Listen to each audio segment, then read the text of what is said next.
Pues muy buenos días, camaradas.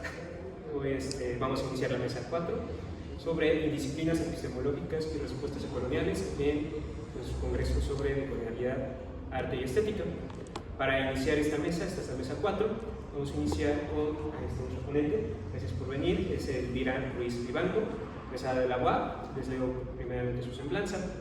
Ella es artista escénica y audiovisual, profesora investigadora en la Facultad de Artes y en la Facultad de Filosofía y Letras de la UAP, doctorado en Ecoeducación, IUP, maestría en Psicoanálisis y Cultura, ELP, licenciatura en Teatro y certificado en Danza, diplomado en Gestión también y creación de proyectos escénicos en el Centro de Tecnología del Espectáculo, INAEM, Madrid, y diplomado teórico práctico de cine,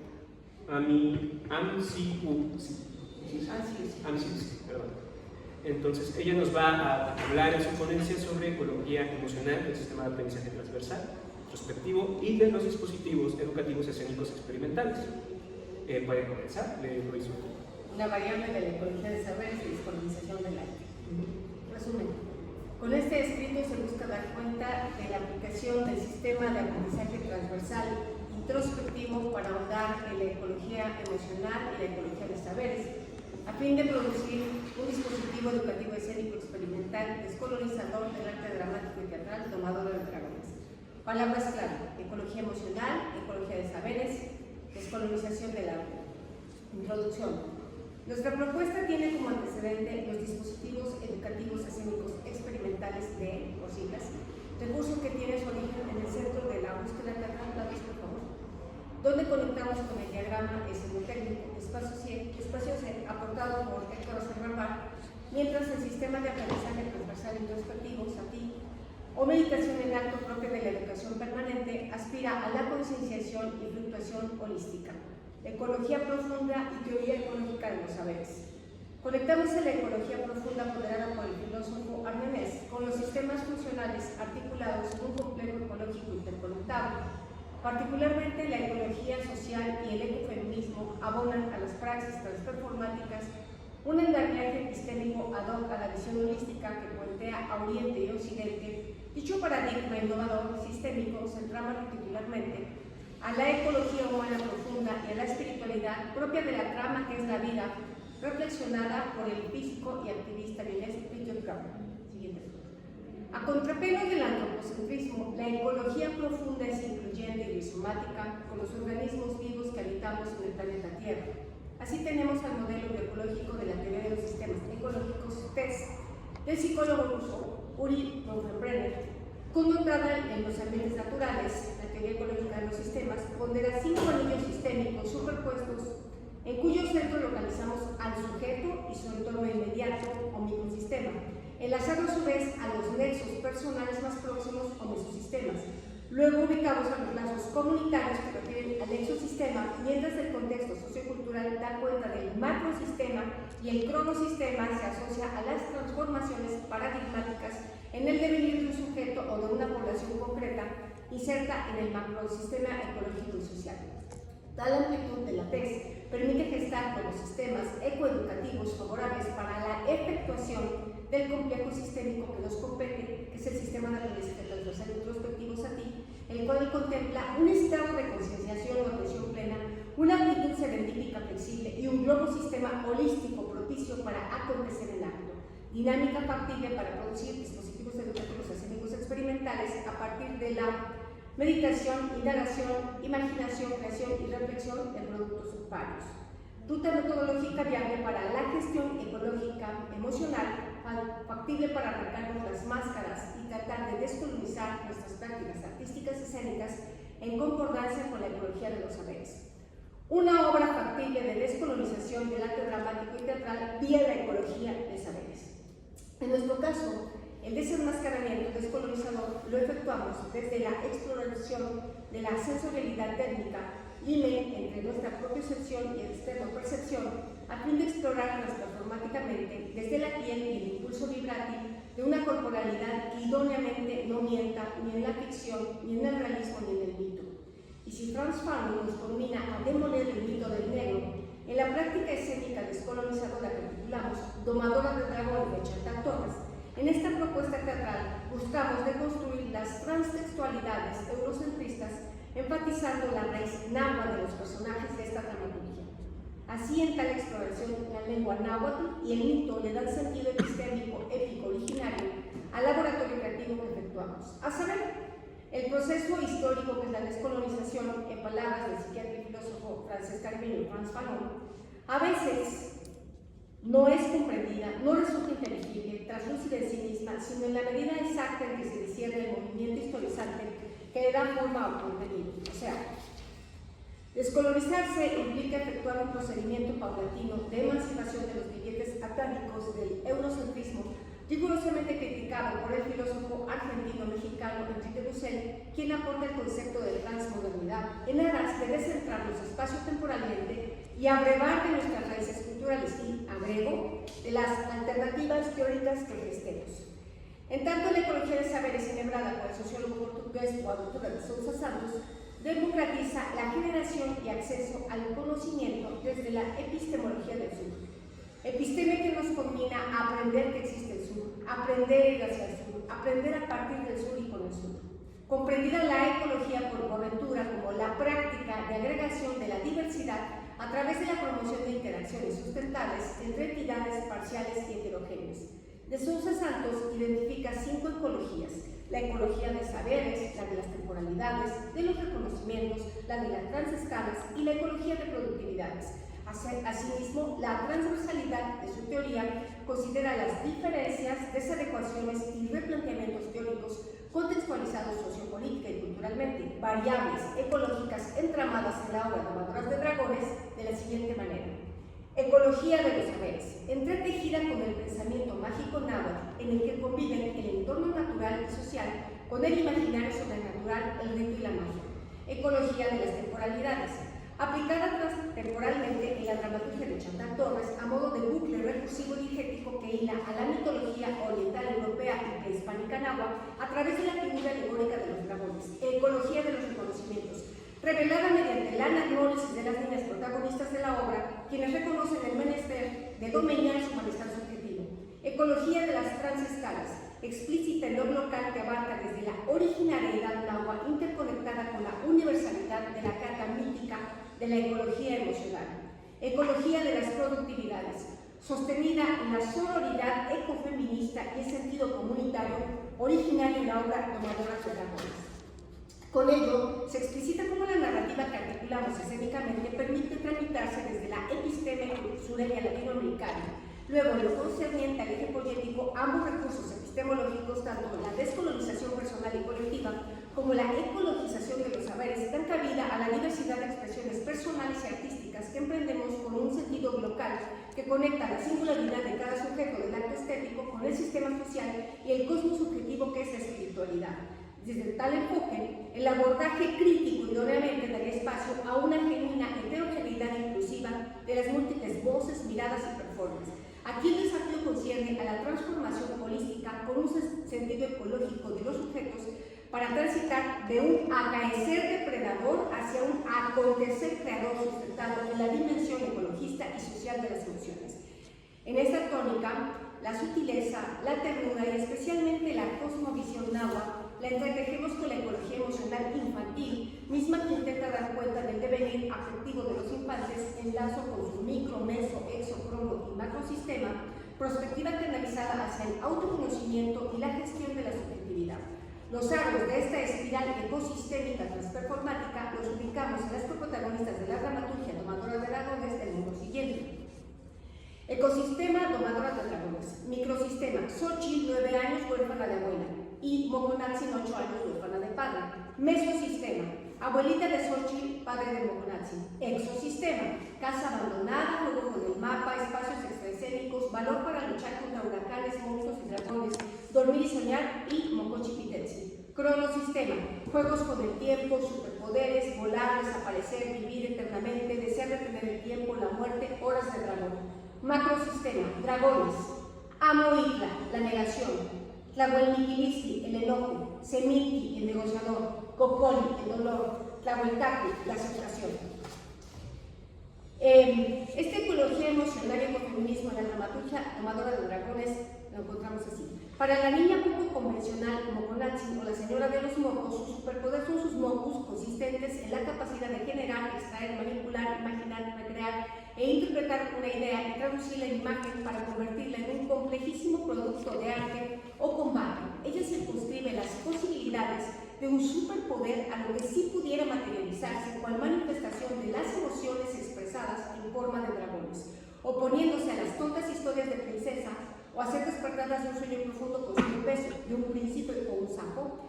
En un momento, Moconatzin le aconseja a Xochitl que busque dentro de sí y encuentre su poder, porque todas tenemos uno y si ahondamos en lo que más nos gusta, podemos dar con ese don. El superpoder de Xochitl consiste en jugar con las palabras y con los versos en náhuatl de la canción de cuna Mocochipitetzin, que le cantaba a su abuelita, esta niña, lírica interpretada ahora por el dragón de la negación Amoitla, desdoblado en la abuela. Dicho canto contribuye a la elaboración del duelo en la pequeña. Posteriormente, Tlahuelquimistli, el dragón del enojo, fuego en el cielo y la tierra, quien hace latir los corazones, apoya a Xochitl para apreciar en su memoria y elaborar la pérdida de su abuelita. Aparece el dragón negociador Semiki, quien le ayuda a soltar su tristeza, y posteriormente ambas niñas descifran el código del mapa del territorio emocional, cuyo mensaje reza: mi corazón para siempre. Luego Cocoli, el dragón del dolor, induce a Xochitl a tomar conciencia sobre el sufrimiento que le hizo llorar cada noche tras la muerte de su abue. Cocoli le explica a Xochitl que el sufrimiento es parte de la sanación del dolor. Cocoli, cito: cuando te lastimas, tu cuerpo te duele, y cuando alguien que quieres se va sin avisar, el corazón te duele. La herida en el alma hay que soltarla, dejarla ir como un pájaro. Pronto tu dolor no será más que una cicatriz. Las cicatrices del alma son las más grandes, Moconatzin, las más profundas, Cocoli. Son todas esas batallas que llevamos a cuestas. Xochitl, como mi agua, Cocoli. Esa es tu última batalla. Debes dejarla ir para que puedas sanar, pues si tu alma sigue herida, no podrás avanzar. Torres 2016. Cocoli y Moconatzin convencen a Xochitl para que entrega un objeto muy preciado, un relicario que su abuelita le obsequió en su cumpleaños. Después entra Tlahuelcatli, el dragón de la aceptación, quien padece de insomnio. Las niñas lo acurrucan y le cantan en náhuatl la lana para dormir, Mocochipitetzin. Ellas descubren que Tlahuelcatli trae consigo el relicario. Xochitl lo abre y lee el mensaje para siempre. Descubre su verdad. Es mi agua que estará en mi corazón para siempre. Xochitl y Moconatzin encuentran en la palabra la carga significativa para simbolizar y aceptar algo que pesa, soltarlo y dejarlo ir. Ahora su mochila ya no estará cargada de pesar, sino de ideas para jugar no en una casa abandonada, sino en contacto con la naturaleza y en vínculo poderoso con sus raíces, en aras de fomentar un medio ambiente ecofeminista. Alcances. Para este dispositivo educativo escénico experimental se gestó un laboratorio exploratorio basado en el sistema de aprendizaje transversal introspectivo, investigando en acto la corporalidad de las niñas indígenas, la narrativa que involucra a los dragones con la idiosincrasia náhuatl, y también se probaron resonadores vocales, más las cargas energéticas de las niñas coprotagonistas y de las alegorías míticas. En un primer alcance se propone instrumentar con teatro fantástico y títeres construidos con materiales orgánicos, los cuales cargarían como itacates o mochilas, en tanto para el vestuario se opta por textiles artesanales, a fin de sostener una congruencia con la carga ecofeminista y la ecología emocional y de saberes tácitos en la dramaturgia.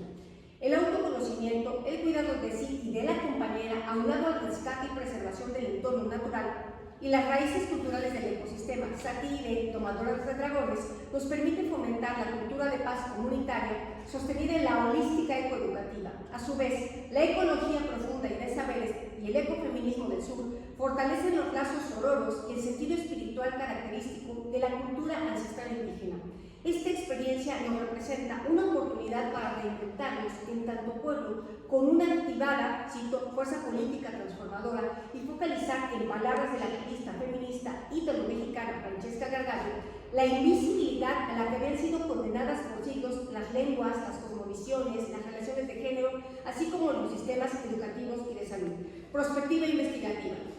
Guardadas las distancias, las referencias implícitas al ternario imaginario, simbólico y real ISR de Lacan, que localizamos en el texto dramático que nos convoca, nos demanda dar cuenta de la carga subjetiva para los ámbitos de alteridad de la obra y conectar psicoanálisis y ecofeminismo. Ello en el sentido de generar un posible acontecimiento transperformático, vía la transformación plena de los actuantes de la obra a partir de la asunción identitaria y el fortalecimiento del lazo plural y singular. Aquí nos cuestionamos, ¿es que acaso no hay modo de emanciparnos totalmente del pensamiento eurocentrista? En perspectiva investigativa, este recorte es apenas un breve apunte de la amplitud de los temas selectos sobre estética, arte, cultura y decolonialidad que nos interpelan en este cuarto coloquio y particularmente en la mesa 4, indisciplinas epistemológicas y respuestas decoloniales. Muchas gracias. Muchas gracias.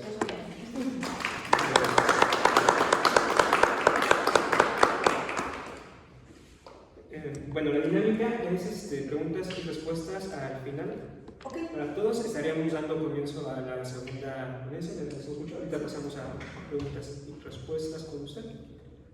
El siguiente sería José Miguel Díaz Fernández.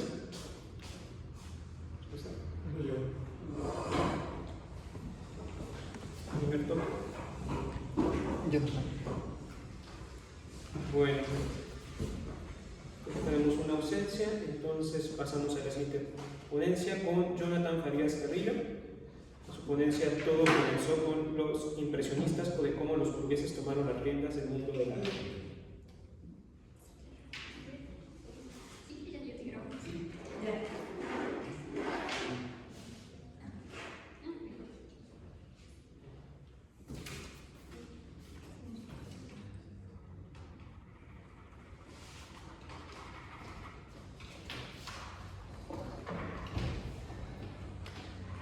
Hola, muchas gracias. Solo que le puedes ir cambiando. Sí, Bueno, sí. los impresionistas o de cómo para poder los impresionistas o de cómo los burgueses tomaron las riendas del mundo del arte. Un día me contaron que las obras de arte eran hechas solo por genios, esos seres dotados de talento, con dones especiales, casi unos santos. Entonces se me dijo que el mundo del arte era un sitio tocado por Dios y que ir a museos o galerías era estar en sus templos. Por tanto, ahí está prohibido tocar. Uno solo debe sentir y estar en la divinidad del arte. Más tarde me hice ateo y comencé a dudar de todo eso. Monet fue el primer santo del arte que tiré, pues profundicé en su circunstancia de vida y el privilegio sobre el que pudo trazar su obra. Con Monet siguieron los impresionistas y luego muchos otros artistas que estaban en mi santuario. En algún momento me di cuenta también que la palabra genio no tenía adaptación para el género femenino y entonces me percaté que su carácter era también patriarcal. Como aquí tenemos a Durero, como parece ser hasta como Jesucristo, ¿no? Los impresionistas fueron el primer grupo de burgueses que tomaron las riendas del arte sin la necesidad de la legitimación de los del poder. Puedes hacer un poquito para acá, ¿no? Para que lo vean. Gracias. En ese momento y en su contexto, el jurado del Salón de París, que importante es decir, estaba conformado por miembros del Instituto de la Legión de Honor y aquellos que habían recibido una medalla o el premio de Roma, es decir, hombres sabios y distinguidos, médicos, ingenieros, arquitectos y no necesariamente artistas. Relevante entonces es entender aquí que la modernidad fue ese tiempo en el que el arte pasó de las manos de la Iglesia a las del Estado, como vemos aquí en esta obra de Jacques-Louis David, que empieza a hablar de Napoleón, para terminar en las manos de los influyentes, es decir, los ricos, los empresarios. Los impresionistas pusieron sus propias galerías, financiaron ellos mismos sus exposiciones y aprovecharon los nuevos recursos de la época. Sus pinturas al aire libre, por ejemplo, fueron un lujo que solo podían darse unos cuantos. Los tubos de pintura, hoy tan comunes, eran un nuevo invento del momento carísimo. Salir a pintar el paisaje lejos del hogar o en botes de estudio, como lo hacía Paul Signac, como en esta pintura, estaba reservado solo a gente adinerada. En la exposición de los impresionistas en el Palacio de Bellas Artes que se encuentra actualmente, se puede leer. Al organizar sus propias exhibiciones, este colectivo desafió el sistema oficial, un acto impulsado tanto por un espíritu rebelde como por una visión emprendedora, es decir, el rompimiento de los impresionistas con la tradición no se concentraba solamente en las prácticas artísticas, sino en el deseo de abrir un nuevo nicho de meta en el mundo del arte. El impresionismo nació en 1974, con un colectivo de artistas que se hacían llamar Sociedad Anónima de Pintores, Escultores y Grabadores. A lo largo de 12 años, organizaron 8 exposiciones grupales. Los miembros del grupo compartían la pasión por retratar la vida cotidiana y moderna. El colectivo dejó entonces los temas históricos y tradicionales del arte para capturar la vida en la que ellos mismos se desenvolvían, buscando con ello elevar las imágenes de su cotidianidad a la categoría de arte refinado. Berthe Morisot integrante destacada del colectivo, por cierto, apenas mencionada en la historia del impresionismo y mucho menos aún en la del arte, fue quien aportó una suma importante del capital para las exposiciones del grupo. Berthe Morisot nació en el seno de una familia de la alta burguesía. Sus padres fueron tesoreros y funcionarios del Estado francés de aquella época. Primero, aceptada en el Salón de París, Berthe Morisot, amiga muy cercana de Manet, se unió más tarde a la empresa impresionista. La ficha que acompaña esta obra de Berthe Morisot en Bellas Artes, esta que vemos aquí, dice que la pintó desde el bote que rentó para escapar de las burlas de los curiosos que jamás habían visto a una artista mujer trabajando. Por tanto, y para demostrar la condición de clase a la que pertenecían los impresionistas, basta observar que las pinturas de naturalezas muertas que hizo Monet al inicio de su carrera mostraban objetos como platos y tazas de porcelana, es decir, que los nenúfares que pintó al final de sus días, que representan su jardín acuático en Giverny, Francia, no fueron el ejemplo del capital que hizo con el tiempo, sino que toda la vida vivió en el privilegio de clase. También me gustaría resaltar aquí cómo los impresionistas, en un momento en el que su país se encontraba convulsionado por diferentes ideologías y movimientos sociales, en una época marcada por la guerra franco-prusiana, en la que algunos incluso impresionistas tuvieron que salir del país, la Comuna de París y el surgimiento de la Tercera República, estos artistas voltearon la mirada hacia el paisaje y la luz, a las naturalezas muertas. Su obra, poco o nada política, ignoraba lo que acontecía con el pueblo raso. Si nos fijamos bien, su propuesta nos extrae del mundo conflictivo en el que vivieron, pues no da cuenta de la efervescencia política que les tocó ni las tensiones sociales que sucedían a su alrededor. Su trabajo refleja una vida de privilegio, con una mirada que ignoraba el devenir social que se estaba fraguando a un lado de ellos. Aunque sin duda la propuesta de los impresionistas dejaron muchas nuevas nociones en la plástica, considero que en la experimentación de motivos y temas, los posimpresionistas fueron más allá que los primeros, pero también con ellos es posible observar la clase social de la que venían. Paul Gauguin, de quien algunas versiones sostienen que fue bisnieto de Simón Bolívar, hizo una especie de trabajo etnográfico que hoy podríamos llamar extractivismo cultural, realizando acercamientos a culturas ajenas a la suya, en viajes turísticos que realizó primero a Martinica y luego a la Polinesia Francesa y más tarde a las Islas Marquesas, en las que luego fijó residencia. La mirada sobre bailarinas o prostitutas de Edgar Degas o Toulouse-Lautrec se formula desde un machismo fetichista que, gracias al privilegio de clase, les daba el derecho de introducirse en actividades que no les correspondían. Van Gogh era un mantenido de su hermano. El puntillismo de Signac, que derivó en la abstracción o la propuesta de Munch, que sentó las bases del expresionismo, David Alfaro Siqueiros las llamó formalismo francés, es decir, una noción aburguesada y sin función social de la creación artística. Otra cosa que me interesa remarcar aquí es que los motivos y temas que abordaron los impresionistas y posimpresionistas, tanto las cuestiones de la luz como las etnográficas o expresionistas, eran algo que otros creadores iban ya o estaban considerando. Pero el punto está en cómo la historia del arte, construida desde Occidente, con sus tendencias eurocéntricas y coloniales, los marcan como la cabeza de una vanguardia, colocándolos como los innovadores de una forma de ver las cosas, cuando en realidad fueron parte de un flujo que estaba sucediendo. El análisis del contexto histórico y social en el que se produjo este movimiento, elaborado desde los planteamientos del materialismo histórico de Nikos Khanty-Nicolau, en el libro publicado en 1973, Historia de Arte y Lucha de Clases, nos serviría para entender que los cambios formales y gestuales en la creación son influidos por los tiempos concretos en los que vive el creador y no en las innovaciones individuales de los artistas. Asimismo, Nikos Khanty-Nicolau nos explica cómo el talento es una posibilidad de clase y no una capacidad innata de los seres humanos. Es decir, que con este libro nos hace entender cómo se puede producir una historia social del arte. En este tenor, Enrique Dussel argumenta que la estética de las culturas originarias de América se establece a través del consenso que se da en las dinámicas de las fiestas de los pueblos. Dussel nos habla de una estética social y no de una práctica individual o alejada del entorno colectivo. Más allá de los impresionistas, es posible verse a través de la historia del arte eurocéntrico cómo las prácticas artísticas fueron desarrolladas por una clase privilegiada, Recordemos en esa historia, el llamado genio más grande del arte, Leonardo da Vinci, era descendiente de una rica familia de nobles italianos, hijo legítimo de Piero Froscioni di Antonio, que era notario, canciller y embajador de la República de Florencia. Es así que cuando era un infante curioso, sin preocupación alguna, da Vinci se concentró en diversos motivos de la naturaleza, formándose como un agudo observador de las cosas y más tarde, ya con ese talento desarrollado, se acercó a gremios de pintores. Pero esto solo sucedió porque era una oportunidad que le daba la clase de la que era parte. En la época victoriana, en plena revolución industrial, casi a la par de los impresionistas, las fotografías, el nuevo invento para la imagen, eran muy populares entre las clases acomodadas.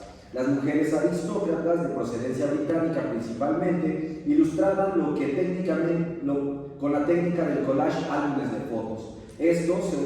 Esto fue medio siglo antes de que se diera a conocer la célebre obra Naturaleza muerta con silla de rejillas de Pablo Picasso. Los fotoálbumes fueron una forma de explorar la creatividad en el resguardo y normatividad que debían seguir las mujeres de clase alta. Estos álbumes se producían para consumo privado, para sociabilizar y también para conversar entre ellas, generando a su vez ficciones a partir de la vida cotidiana. Este es otro ejemplo de cómo el privilegio de clase, en este caso el uso de la fotografía, en un tiempo de poco acceso de este medio, fue usado para la recreación de un cierto sector de la sociedad. Pero no nos vayamos muy lejos, este privilegio también podemos verlo en la Escuela Mexicana de Pintura, que podríamos rastrearla desde la época porfirista, pero más precisamente en la historia de los muralistas. Diego Rivera o Roberto Montenegro, solo por poner un par de ejemplos, eran de clase alta y entonces tuvieron oportunidad de dedicarse al arte y viajar a otros estados y luego países para desarrollar su formación artística. Ambos fueron becados para estudiar en Europa, gracias a que eran hijos de personajes influyentes en los gobiernos pre-revolucionarios. Muchos artistas de las vanguardias, como Picasso en el cubismo, Marinetti en el futurismo o Duchamp con los dadaístas, eran de familias acomodadas. Pablo Picasso creció en el seno de una familia burguesa. Su padre fue pintor y maestro de dibujo. Filippo Tommaso Marinetti era hijo de un abogado civilista acaudalado y Marcel Duchamp tenía un padre que era notario y alcalde. Su abuelo materno había ganado una fortuna considerable como agente marítimo y se dedicaba a la pintura y el grabado, y uno de sus hermanos era un pintor medianamente famoso. Es decir, que las ideas de un nuevo tipo de arte sucedieron gracias a que sus impulsores desarrollaron sus primeros años de vida en un ambiente cómodo, con más privilegios que la mayoría de la sociedad a la que pertenecían, y además crecieron junto a familiares intelectualizados y que desde la infancia les acercaron al arte. Los artistas Black Art, por otro lado, para hablar de otro momento histórico después del impresionismo, evidenciaron con sus proyectos de grandes presupuestos que el arte, en el llamado periodo postmoderno, era también el privilegio de unos cuantos. Los viajes que realizaron a lo largo y ancho de los Estados Unidos demostraron que el dinero no era algo que les faltara. Y más allá de sacar las propuestas artísticas del museo o la galería, había la posibilidad de generar proyectos que no se detuvieran en sus intenciones. Tenemos el ejemplo de un proyecto de Robert Smithson, aquí vemos su obra, líder y pensador de este movimiento, que para su obra Spiral Jetty, que hizo en 1970, emplazada en una orilla del norte del gran lago salado del desierto de Utah, requirió un presupuesto monumental y también significó un desastre ecológico. Otro ejemplo de propuestas extravagantes y de grandes presupuestos de este movimiento artístico es el caso de las propuestas del artista búlgaro Christo Vladimirov, que comenzó con una experimentación plástica moderada en la que envolvía con tela pequeños objetos domésticos como licuadoras, mesas o cualquier otro utensilio, y que más tarde creció después de conocer a su cómplice y luego esposa, la marroquí Jean-Claude Delan. Las obras de esta pareja de artistas, conocida como Jean-Claude Christo, tenían que ser financiadas con muchos miles y hasta millones de dólares. Su primer proyecto, realizado en 1968 para participar en Documenta 4 en Kassel, Alemania, costó $70,000. Para la obra Valley Curtain, en el que un paño de 400 metros de largo sería estirado a través del Valle de Colorado, costó en un inicio $230,000 y más tarde aumentó otros $400,000. Para el proyecto Umbrellas, en el que se instalaron paraguas azules y amarillos en California, Japón, costó $26 millones. Cerca de nuestros días, Con el arte contemporáneo nos siguen dando ejemplos de cómo este arte nace desde el privilegio de clase y se puede notar en las trayectorias de Jeff Koons o de Damien Hirst. Por otro lado, debemos decir que la historia tradicional del arte es una narrativa patriarcal que denota un privilegio de hombres sobre mujeres. Esto podría ser rastreado desde el medievo con el ejemplo de Hildegard de Bingen, de la que se han invisibilizado sus aportaciones tanto en la música como en la pintura, o en el Renacimiento con el trabajo de la pintora italiana Artemisa Gentileschi, o en la Escuela Mexicana de Pintura cuando María Izquierdo no se le permitió pintar el Ayuntamiento de la Ciudad de México porque Siqueiros y Orozco determinaron que no cumplían con la suficiente calidad para hacerlo. Hoy es bien sabido, gracias a las redes sociales y al movimiento feminista que lo difunden, que un gran porcentaje de museos en el mundo cuentan con entre 80 y 90% de hombres artistas en sus colecciones y que apenas un 10% de sus obras son de mujeres. Por eso es importante revisar y no dejar en el olvido el trabajo activista que hizo el colectivo Guerrilla Girls en los años 80, precursoras de estas demandas antipatriarcales, o el ensayo publicado por la historiadora de arte Linda Noshkin en 1971 titulado ¿Por qué no han existido grandes artistas mujeres?, considerado un trabajo pionero tanto para la historia del arte feminista como para la teoría feminista del arte.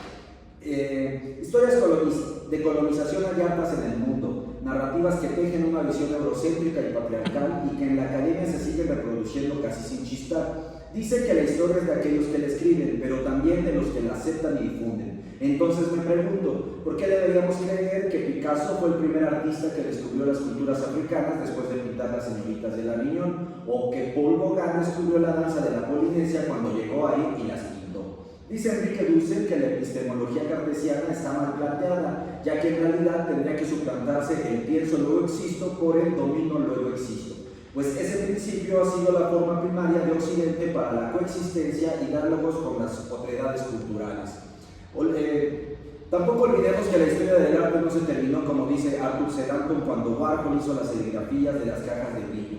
Si bien el arte fue un concepto que se comenzó a configurar en la Grecia antigua, fue hasta el siglo XVIII que se distinguió de las artesanías y fue ahí en donde se elevó en las bellas artes, pero es ahora cuando tenemos la oportunidad de apropiarnos de este concepto y usarlo para nuestros fines, reconfigurándolo, quitándole su carácter colonizador y tejiendo en él una nueva perspectiva epistemológica, siguiendo la recomendación de Enrique Dussel que dice: si una colonia, poscolonia, nación o cultura dependiente intenta seguir la misma ruta europea, nunca llegará a la modernidad, sino a un aumento de su propia miseria y dependencia colonial. Gracias. Al final de la última ponencia, hay 20 minutos y estaremos comentando. Gracias. Entonces, la información sobre José es que un malentendido y él quiere participar virtualmente, pero no lo especificó, entonces haya quedado como presencial. Sí. Vamos a ver si podemos comunicarnos con José para que presente desde el televisor, pero mientras tanto sigamos. Bueno, ok, perfecto. Entonces, en lo que se conecta nuestro otro compañero, yo voy a dar mi ponencia. Yo solo voy a leer, para disculpar, solo traje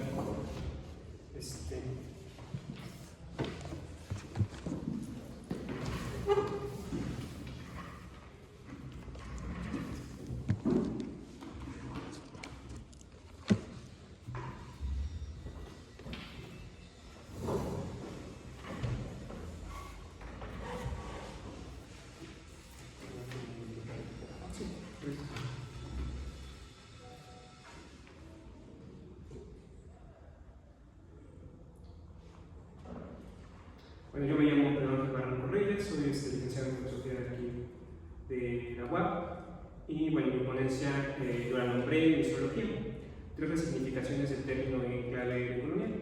Mi propósito es tratar de descentralizar lo que se entendió por logos, la razón, en sus distintas acepciones, porque no nada más el logo significa razón, significa, puede ser incluso explicación, lengua, habla, entendimiento. Entonces, en ese sentido, quiero recuperar el término y darle unas 3 explicaciones distintas en clave de colonial. Entonces, mi propósito es descentralizar la razón no es europea. Comienzo. La filosofía occidental ha definido tradicionalmente la misología como el rechazo al razonamiento, una actitud que ya Platón comparaba con la misantropía. Sin embargo, desde una mirada decolonial, propongo aquí una redefinición estructural de la misología como una tecnología o dispositivo de poder, una herramienta del colonialismo para silenciar y desrealizar al otro. La empresa colonial no solo ha expropiado tierras y cuerpos, que también, pero no solo eso, sino que ha suprimido lenguas, racionalidades y puntos de sentido. El pensamiento eurocéntrico moderno, lejos de ser racional, ha sido profundamente misológico, puesto que ha desatendido cualquier forma de saber que no se ajusta a sus parámetros de dominación. Este análisis desarrolla tres resignificaciones de la misología en clave de economía. La misología como desprecio por la lengua del colonizado, la misología como dispositivo de desrealización de su subjetividad, la misología como rasgo central del discurso eurocéntrico moderno.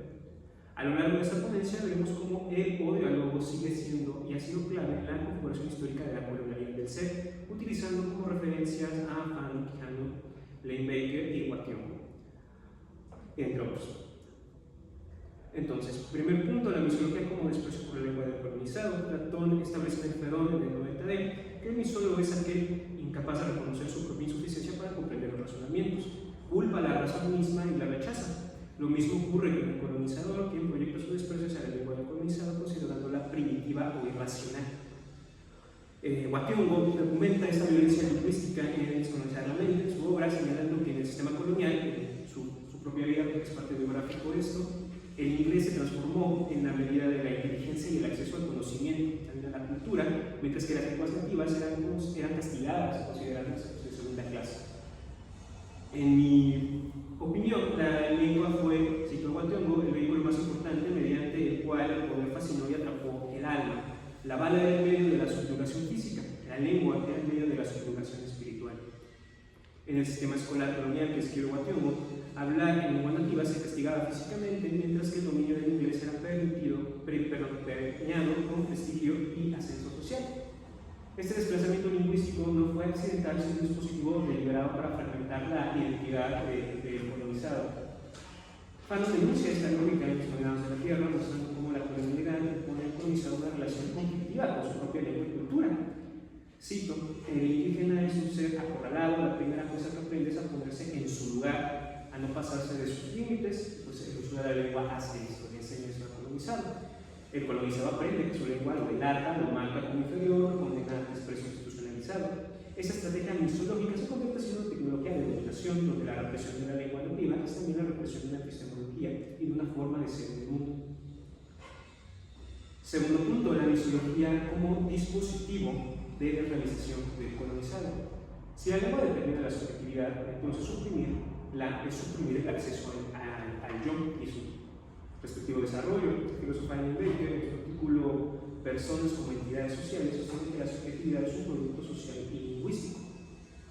Cito a la autora, que es aprender un lenguaje, dominarlo, requiere de una comunidad lingüística. El concepto del yo no es una excepción, por tanto, aprender el concepto del yo es requerido para tener una perspectiva en primera persona robusta. Y la perspectiva en primera persona robusta es una propiedad social. En otras palabras, el yo no es espontáneo, sino que se forma dentro de una comunidad lingüística. Si el colonizador impone su lengua y despoja al colonizado de la suya, de su uso, de su enriquecimiento, entonces también despoja al colonizado de su propia subjetividad. Quijano profundiza esta idea en su concepto de la comunidad del ser, señalando que el poder colonial no solo domina cuerpos y territorios, sino la subjetividad misma. Cito: el indígena fue despojado de sus saberes intelectuales y de sus medios de expresión objetivantes, fue reducido a la condición iletrado. El resultado es una subjetividad, la del colonizado, escindida, atrapada en la lengua impuesta y la lengua negada. Ariel, en La Tempestad de Shakespeare, encarna este dilema colonial, habla la lengua del opresor, pero nunca es reconocido como su igual. Al mismo tiempo, su relación con los suyos está rota, lo que lo convierte en un ser fragmentado. Fernández Retamar identifica en Ariel el símbolo del intelectual colonizado. Es el intelectual de la misma isla, estoy citando a Retamar, es el intelectual de la misma isla que Talibán puede optar entre servir a Próspero, pero de quien no pasa de ser un temeroso esclavo, o unirse a Talibán en su lucha por la verdadera libertad. La colonialidad no permite al colonizar una identidad plena sobre una existencia subordinada atrapada entre el silenciamiento y la instrumentalización.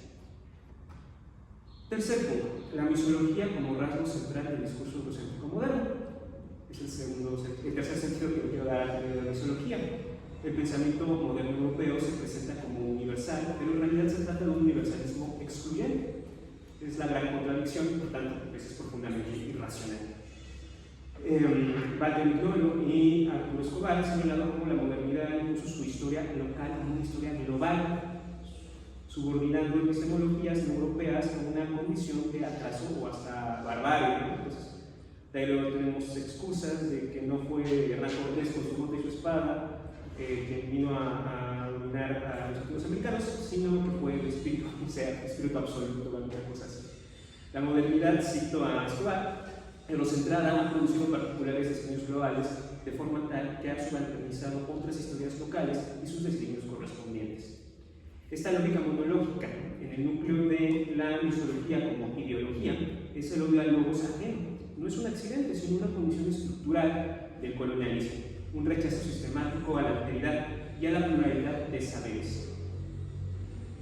Como conclusiones, yo estaría diciendo lo siguiente: la misología colonial no es una simple actitud individual, sino una tecnología de poder que ha sustentado el silenciamiento y la opresión histórica. Descolonizar el lenguaje es una tarea urgente, no solo en términos académicos, sino como una apuesta política por la dignidad y la existencia del otro. Recuperar los silencios impuestos, reivindicar las voces negadas y abrir espacio a otras nacionalidades no es solo una cuestión de justicia epistémica, sino una lucha por la vida, el reconocimiento y el derecho a hablar y de ser escuchados. Muchas gracias.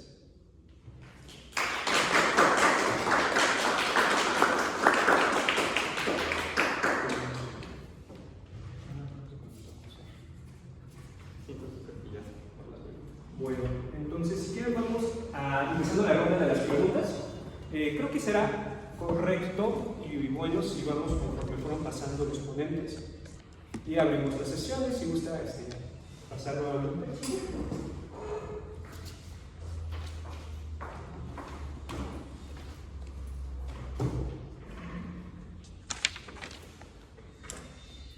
No sé si ella preguntas o comentarios. A mí me pareció francamente muy motivadora su ponencia, muy bella por cierto. Y yo tengo curiosidad de saber cómo es que llegó hasta la obra que menciona. Y bueno, yo no he tenido el placer de leer esta obra. La verdad es que no tengo mucha idea si es una obra literaria o es una obra teatral o musical. Pero me parece muy interesante e inteligente la forma en la que usted está rescatando todo este diálogo. Entonces sí tengo esa gran curiosidad, ¿cómo llegó a ella? Y bueno, también si está destinada para niños propiamente. La dramaturgia de Chantal Torres, actual ella es miembro del Sistema Nacional de Creadores de Arte. Es una dramaturga joven, sin embargo muy pronto se ha posicionado. Me encantó tu pregunta porque me permite como abrir algo que no tenía considerado, porque ese no era el título de la ponencia. Yo mandé un título general, claro. Y ya con eso lo que hicimos ya fue como caernos sobre un producto concreto y en la especificidad del abordaje. Hace 3 semanas me buscan unos estudiantes que estuvieron conmigo en actuación ante cámaras en el Colegio de Dramático de Facultad de Artes para decirme que quieren que las ayude a titularse con una obra creativa. Entonces conozco el texto. Y el texto queda perfecto con el tema que ya estaba trabajando de la ecología de saberes, la epistemología del sur, la ecoeducación, el ecofeminismo. Y trabajando la obra, entonces ellas estaban en que sí, que si no, que si se titularon por eso, que se titularon por eso. Entonces me doy cuenta que aplicaba muy bien para estos conceptos, para que no fueran como conceptos en general en la nube y que nunca los aterrizas. Entonces con ellos yo he tenido 3 laboratorios creativos y esto que articulé van parte de los laboratorios creativos. La imagen de los dragones la acaba de crear, la recibí ayer en la noche, bueno ya era hoy de hecho, en la madrugada, de una estudiante que le pedí. Ella, yo trabajo con grupos transdisciplinarios, ella es de arquitectura y yo le dije, mira, requiero que me generes el diseño de una utilería con tales características y lo que ustedes vean es la propuesta que me acaba de llegar. Entonces, un poco esta emergencia de estas producciones responden cómo podemos englobar y dar cuenta epistémica, académicamente de estos procedimientos artístico-creativos y al mismo tiempo lograr la emancipación y la autonomía de los estudiantes. Es decir, entonces exactamente en ese momento es en el que estoy académicamente y es un poco cómo encuadrar para la parte formativa, cómo no podemos salirnos del todo de la academia,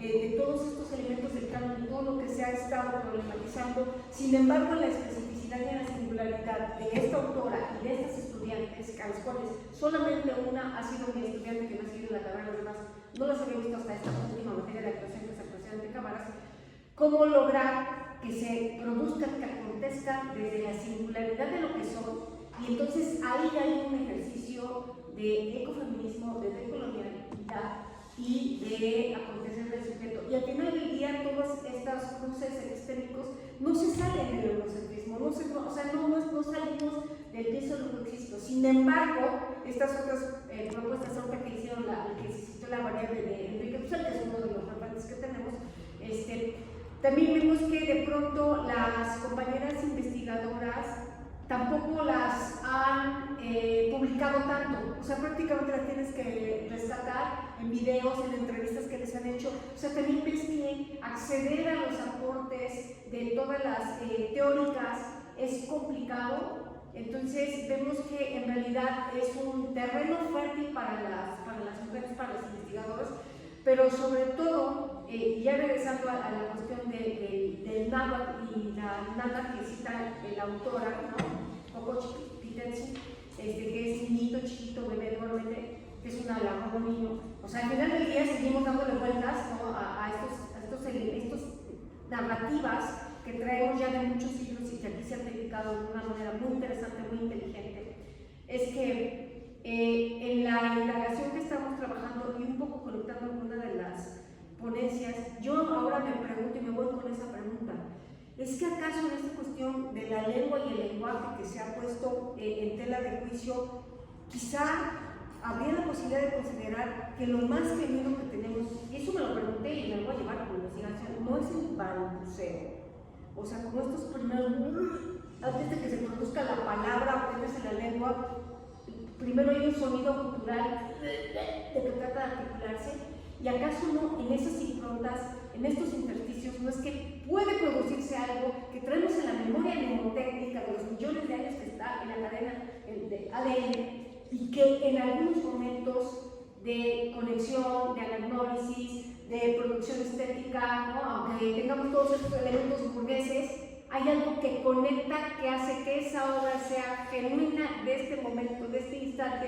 Ahora que se vieron varias pinturas hermosísimas del impresionismo, hay algo de la instantánea, de la impronta, que quizá ese momentum es lo que conecta con lo genuino, y ahí me parece que podemos encontrar posibilidades de decolonización que son muy complejas porque implica un cruce de muchísimas disciplinas para explicarlo, pero que ya se está explicando con otras disciplinas, porque ya vengo de un congreso de tecnología aplicada para la salud.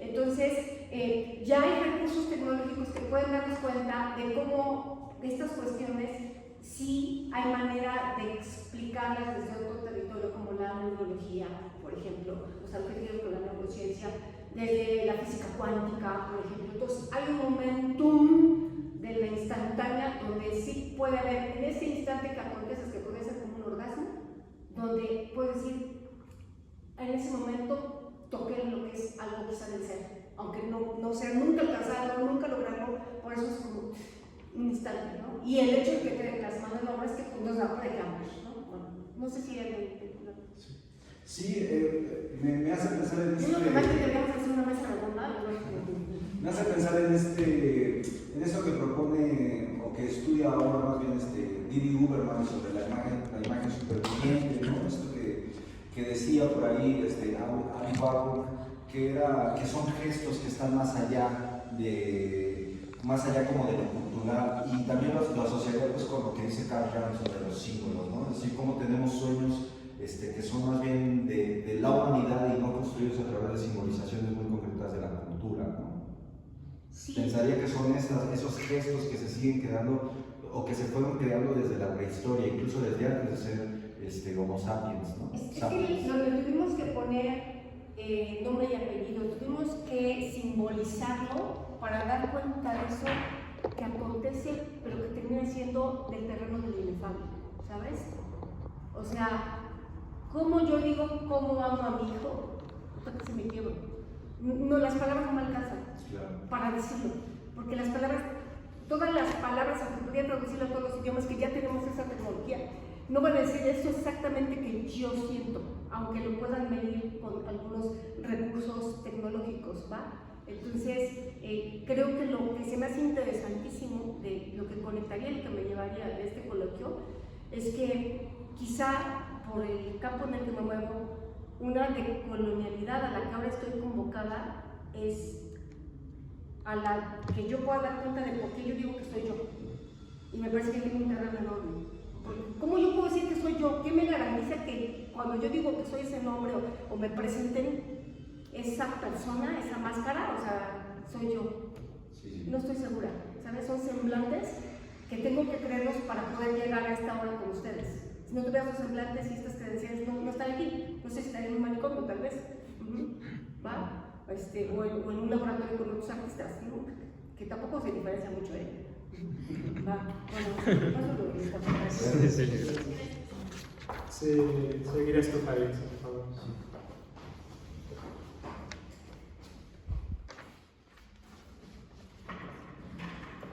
Pues, no sé si ¿Quién quiere hablar? Yo tengo una pregunta, porque justo es interesante que hayas escogido los impresionistas como en la época actual, porque parece ser que, si bien no se pueden considerar probablemente vanguardia, como del arte, digamos, de las innovaciones estéticas del final del 19 y principios del 20 son como el más difundido, son como la vertiente más difundida. ¿Tú cómo evalúas esa difusión que ha tenido el impresionismo hasta hoy en día? O sea, ahorita Museo de Bellas Artes, ahí está la exposición. ¿Cuáles crees que son los factores que contribuyen a que sea ese movimiento en particular que se haya difundido tanto hasta hoy? Bueno, pensaría cuando terminé de ver la exposición de Bellas Artes, yo estudio desde hace mucho de hecho lo digo ahí, ¿no? Empiezo con Monet como siendo uno de los primeros artistas que tengo como santo, pero a mí me parece como curioso cómo los impresionistas no son exactamente lo que creemos que pueden ser en el mundo, sino cómo se representan en México. Y en esa publicación decía, los impresionistas son como los Beatles o como Malcolm el del medio, ¿no? En alguna entrevista de Malcolm el del medio dice, es que en México, no, o sea, nuestro programa resultó como en ningún otro país, ¿no? O sea, de repente hay algo que, quién sabe qué pasó, que en México somos súper populares. Y me parece que también hay un poco esta carga como de su valor en un contexto específico, ¿no? Es decir, hay otros lugares en el mundo en el que no sé si los impresionistas sean los impresionistas que nosotros vemos, pero seguramente porque México viene de una tradición en el que se construyen siempre pirámides de poder, ¿no? En el que, bueno, venimos de una historia de castas en las que sí hay la construcción cultural de que algo es más importante que otra cosa.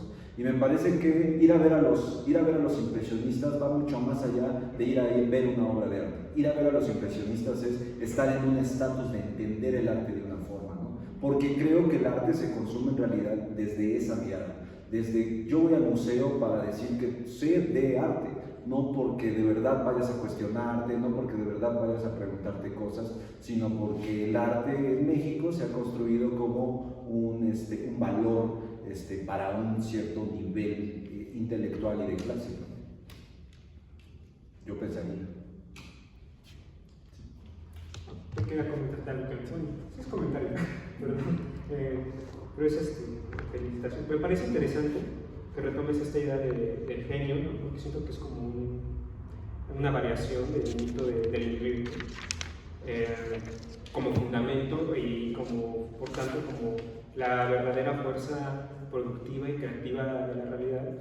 Está muy padre que pues, comentes este ámbito colectivo, ¿no? No sé si quisieras darnos más palabras. Sí, pues quizá uno de los, bueno, más bien siempre fui también al principio de la presentación digo, y después me hice ateo y dejé de creer en esas cosas, porque el genio es la nueva figura del santo, ¿no? Es decir, cómo el arte se convirtió en el reemplazo de la construcción religiosa y de la religión católica. Es decir, las iglesias dejaron de ser lo importante y se convirtieron los museos y las galerías como el nuevo templo. Los santos dejaron de ser los importantes y los artistas genios fueron el nuevo invento. Y eso nos lo explica bien interesante también, por algo mencionó Nikos Handjinikolaos, en el sentido de que nadie es genio como por per se, como naturalmente, sino es genio a través de la posibilidad que tiene socialmente de desarrollar su talento, ¿no? Y por eso ponía ahí el ejemplo del gran genio, paradigma del genio, que es Leonardo da Vinci, que pues gracias a que nadie le estaba diciendo vete a trabajar o ponte a hacer algo, porque tenía un padre que pues, era rico pero además estaba ocupado, entonces él tuvo el chance de desarrollar un talento porque pues nadie lo molestó, ¿no? Pero tenía de comer y tenía sirvientas y además tenía chance de entrar a los gremios de pintores. No es porque naturalmente haya sido un genio, ¿no? Sino porque se desarrolló en una sociedad que le permitió poder desarrollar eso. Y creo que sigue siendo una posibilidad de clase el desarrollo del propio talento hasta después de ponernos como genios, ¿no? Ahora pensaríamos en México está el caso de Gabriel Orozco, pero Gabriel Orozco también es parte de un padre que fue ayudante de Siqueiros y de Rivera, y que entonces ya nació en una familia que tenía desde muy pequeño el estudio del arte y también vivió siempre en una situación acomodada y en donde ahora puede hacer que a veces él dice, yo trabajo siempre a través de la pereza, que su pereza se convierte en una obra de arte, ¿no? Es decir, siempre y en todo momento, como nos desarrollamos y en donde nos desarrollamos, tiene que ver con la situación de clase en la que vivimos y pertenecemos, ¿no? Y yo muy brevemente pensaba como en la propuesta, la pregunta era como ¿qué tipo de historiografía crees que propone como este enfoque que estás trabajando? Que creo que combina un poco como que retoma esta perspectiva, digamos, como de abordar las vidas de los artistas, ¿no? Ya como en un planteamiento como muy basaliano, pero ahora como con un enfoque de clase, ¿no? Entonces, ¿tú cómo lo ves? Pues a mí me encanta la manera en cómo construye la narrativa Enrique Dussel, pero también el problema es que estamos como acostumbrados a construir una gran historia del arte y no la historia específica en el momento específico en que tiene que ser hablada o narrada, ¿no? Y entonces me gusta mucho más, ya no me dio, bueno, más bien dije, no me va a dar tiempo para poder hablar también de la ecología de los saberes o también lo que dice Silvia Rivera Cusicanqui en la sociología de la imagen, ¿no? Cómo en realidad no podemos hablar de una gran historia, sino de cómo tenemos que generar una narrativa que sepa específicamente a qué público o a qué espacio necesita hablarle, ¿no? Y de dónde nace la necesidad de la historia, ¿no? Y entonces será necesario ahí saber también qué miradas, porque no hay esa gran historia y una historia a un lado, sino que hay 1000 historias que pueden hacer, incluso en su contradicción, una historia que ronde las mismas obras, los mismos personajes, pero que vista, es como nos sucede que dice el dicho, en la feria cada quien habla cómo le fue. El vaso que veo ahora, todos lo estamos viendo y cada quien va a construir una historia distinta, ¿no? Entonces, más bien, yo pensaría que sería bueno ir siempre superponiendo diferentes narrativas, aún en sus contradicciones, para poder dar un campo más amplio de una historiografía, aunque incluso aún le falten cosas, ¿no? ¿Algún comentario? Bueno, a mí, primero que nada, felicidades, está muy interesante también tu trabajo, me gustó mucho. Y bueno, yo quería preguntarte si entonces tú consideras que, pues, bueno, mencionabas que actualmente sigue habiendo un poco de esta cuestión de clases, ¿no? Pero entonces, ¿qué lugar tiene el arte en la sociedad? Hace poco, en una clase de fenomenología del arte en Husserl, se nos plantea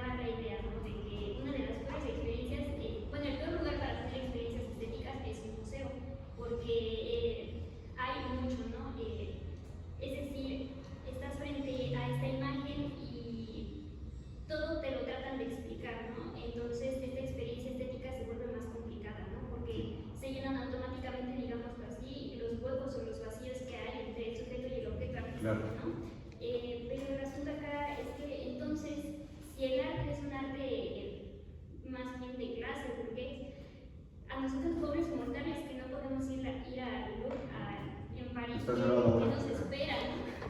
Sí, sí. Bueno, justamente lo que intenta hacer Enrique Dussel con la estética de la liberación es entender que el arte no es esa cosa, ¿no? Yo tengo la oportunidad de ser productor, soy artista, pero también soy teórico, y entonces yo tengo la oportunidad de saber que el arte se encuentra en todas las dimensiones de la vida, en todos lados está desplegado, ¿no? Y entonces creo yo que la idea es intentar descolonizar el pensamiento de creer que el arte es una cosa divina. El arte está sucediendo en todo momento. Cuando salimos, a mí me gusta mucho el trabajo, por ejemplo, de Melquiades Herrera. Melquiades Herrera que compra lo que va viendo en la calle y después lo articula como un discurso, ¿no? Es decir, cuando nos quitemos como el santito que tenemos del arte, nos daremos cuenta que el pequeño gesto que hace la viejita cuando te cuenta su historia, que el comerciante cuando acomoda sus frutas, que el transporte cuando acomoda su nicho de trabajo, como su vida, nos daremos cuenta que ahí está la sensibilidad artística. Por eso yo también en algún momento de esta presentación digo, es necesario que empecemos a reestructurar, digamos, la idea del arte, robarnos el concepto, porque el arte, como nos lo dieron, viene desde la Grecia antigua, pero ahora el arte es una posibilidad de replantear las maneras que necesitamos para nosotros. Enrique Dussel dice, en la fiesta de los pueblos se encuentran las grandes sublimidades de una sociedad, ¿no? Y entonces es entender que el arte la estética es una cosa más bien de la comunidad, no de un individuo que le dice a la comunidad qué es lo bello. La estética es una cosa comunitaria, y entendiendo la cosa comunitaria, entonces cuando esté el carnaval nos damos cuenta que ahí está sucediendo la más grande instalación artística, ¿no? O el más grande baile sublime, porque se desdibuja la práctica cotidiana, se rompen como las estructuras sociales, ¿no? O sea, un día en la tarde soy el jefe y en la mañana me vengo a trabajar, y entonces en ese lugar, en la fiesta, todo es una cosa horizontal, es una cosa en la que todos participamos, sea quien sea que en la producción seamos, ¿no? Y entonces entender el arte desde esa desestructuración nos hace entender que no somos pobres de acercarnos al arte, sino que hemos sido colonizados de cómo lo miramos y cómo sigue construyéndose a través de una pirámide de poder, ¿no? Seguramente hay muchas más preguntas. Una chiquita, ¿no? Tú estás hablando de que pues, sí deberíamos de tener una mirada, digamos que sí más cotidiana, digamos, del arte, y a mí eso me parece interesante también, ¿no? Pero entonces, ontológicamente hablando, ¿cómo haces esta diferenciación entre el objeto artístico y las cosas comunes? Bueno, en los años 70 hay una cosa que se le llama la desmaterialización del objeto artístico, ¿no? Es decir, el arte en realidad nos dimos cuenta no es el objeto, sino los significados que carga el objeto, ¿no?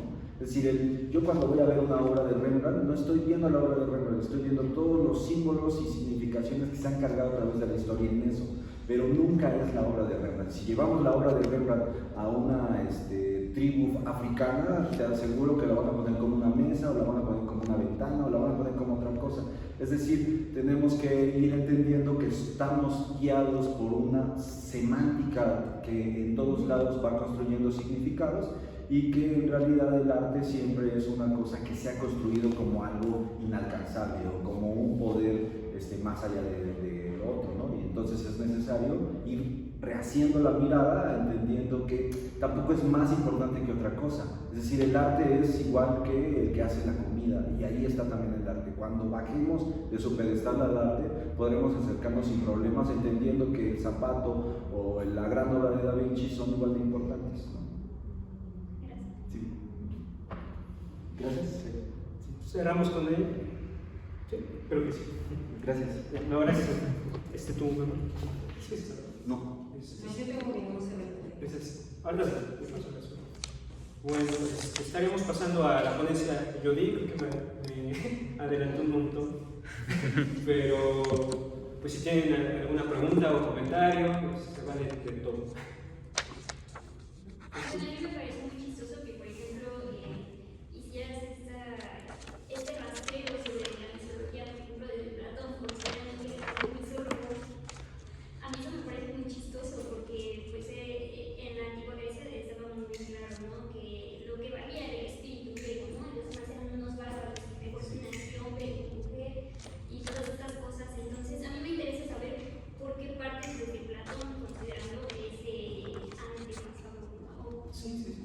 una buena pregunta. Qué bueno. Precisamente por eso, porque pues, Grecia fue retomada por la Europa moderna como su gran inicio, ¿no? Hay quien dice que toda la dignidad de Europa se la vemos a Grecia, entonces sé que el autor tiene ese peso y lo tendrá siempre pues, en esta narrativa eurocéntrica, ¿no? Y Grecia ahí tiene pues, estas connotaciones xenófobas, ¿no? Siempre los ha tenido. Pero ahí está la contradicción, es por eso lo que yo quería hacer. Ser misólogo para mí es también ser contradictorio, ¿no? Platón se la pasa despotricando contra los irracionales, los misólogos, todo eso, y él mismo se comporta así. Esto yo siento que se ha ido perpetuando a lo largo del desenvolvimiento de la Europa moderna. Siempre se hacen sus desmanes, los terminan haciendo en la justificación de que nosotros, los colonizados, somos los irracionales, ¿no? Que nosotros no entendemos de razones y por eso están legitimados a maltratarnos. Están legitimados para eso. La contradicción aquí es que esa intervención que tienen con nosotros es ilimitada. No tiene medida ni nada y arrasa y se vuelve entonces la rueda schopenhaueriana que todo lo tritura y que todo quiere que exista en función de ellos, ¿no?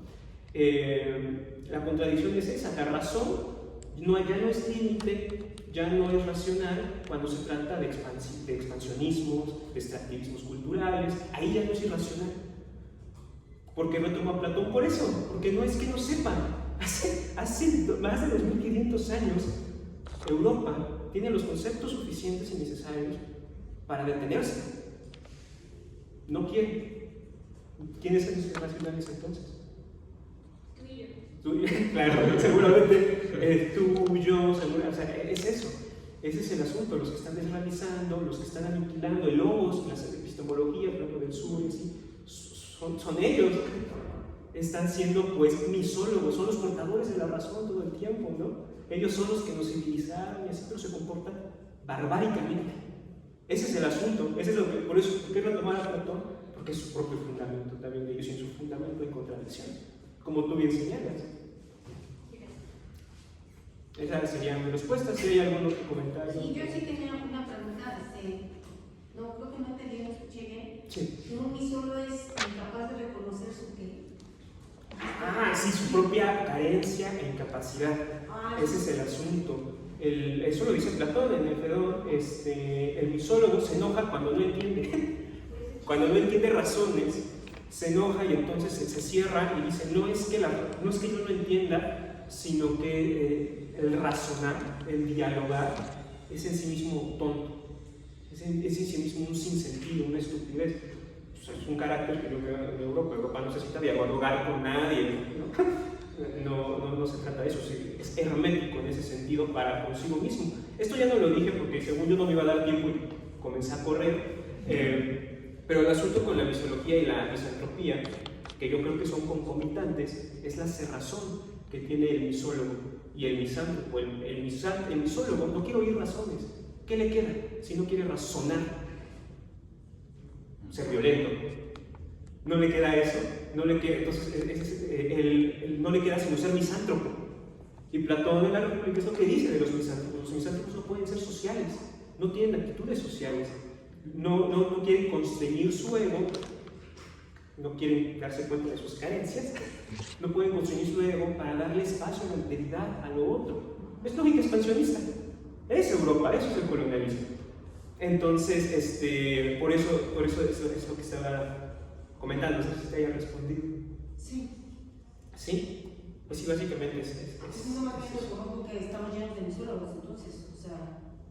Sí, es curioso. El primero en denunciarlo, según yo, pues es Platón, pues nomás como que se han hecho vivos solos. Es la irracionalidad, la misología de Europa, que deviene misantropía. ¿Otra pregunta o comentario?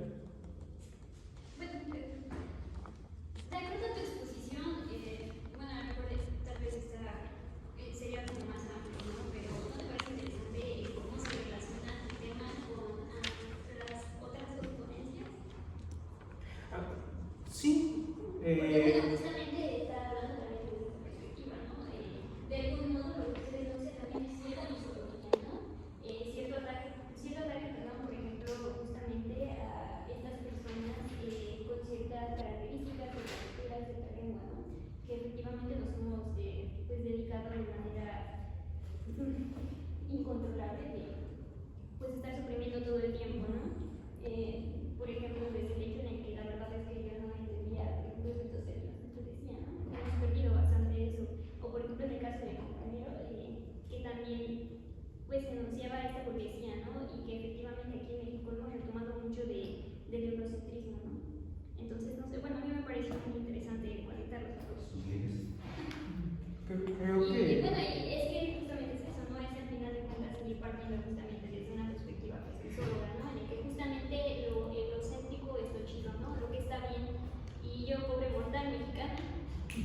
Así la necesito beber a la parte, pues me tengo que atender a eso, ¿no? Todo el tiempo, ¿no? A tomar este logo eurocéntrico. Sí, creo que se identifica muy bien eso que comentas con la experiencia de Wationgo, cuando habla de cómo su acceso a la cultura, a la intelectualidad, a la validación como un hombre de cultura intelectual, estaba mediada ya desde el inglés. La misología ahí está en posición de una sola lengua, por tanto, de una sola perspectiva.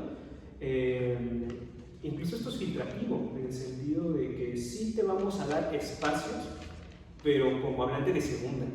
Y lo que no, y si sea muy bueno, se va a decir que es bueno porque hablas mi lengua y yo te la di.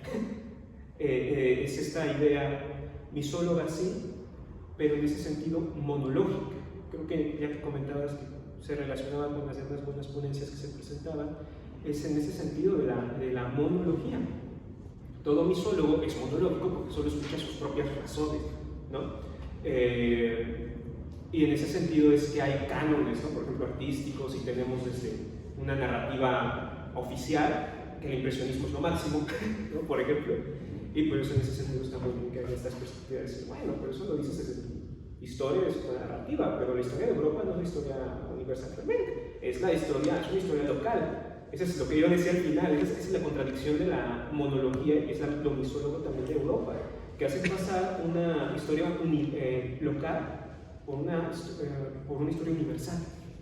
Y pues, en esta idea de la monología, no solo discurso, en lo que se empata, como comentabas las ponencias. Pero bueno, ya como un frase como muy chusco, yo diría, ¿no? Cuando vemos esta película del mundo de Estados Unidos, es siempre el que logra acabar con la invasión zombie, con la invasión de los extraterrestres, etc., ¿no?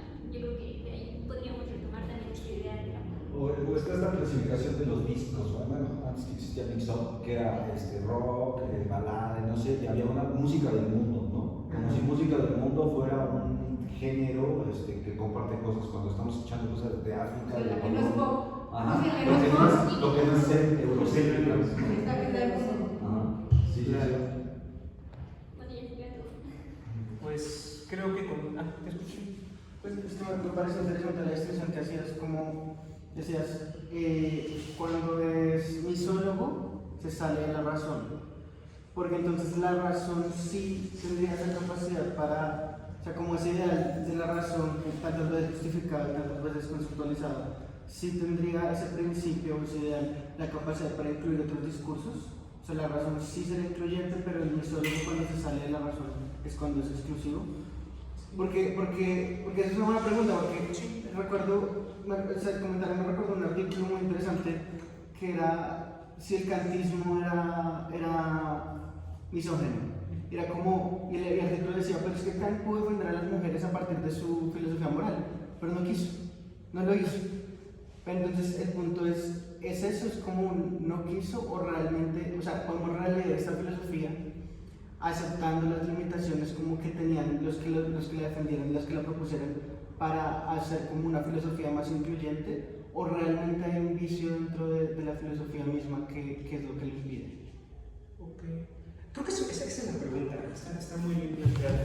Y sobre todo con el ejemplo de Kant, ¿no? ¿Se acuerdan cómo habla de Madame du Châtelet?